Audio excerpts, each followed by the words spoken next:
Sejumlah bencana terjadi di Sumsel saat musim cuaca ekstrim ini, sehingga dalam keadaan apel perkemahan Pramuka SWK terpusat tingkat Kodam 2 Sriwijaya, Pangdam 2 Sriwijaya mengajak Pramuka untuk membenahi lingkungan.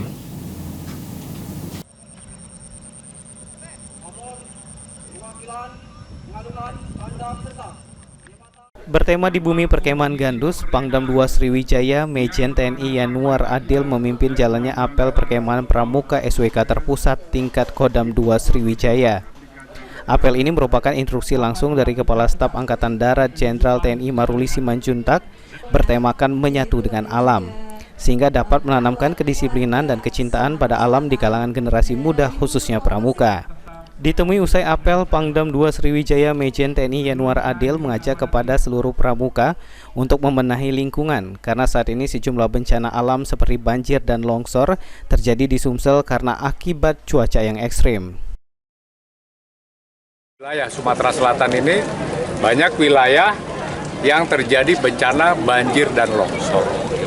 Nah, untuk itu kita tanamkan generasi muda kita saat ini, khususnya Pramuka, untuk segera membenahi lingkungan dengan cara... Sebagai wujud membenahi dan mencintai lingkungan, Pangdam 2 Sriwijaya dan seluruh peserta apel melakukan penanaman pohon di lapangan apel Bumi Perkemahan Gandus.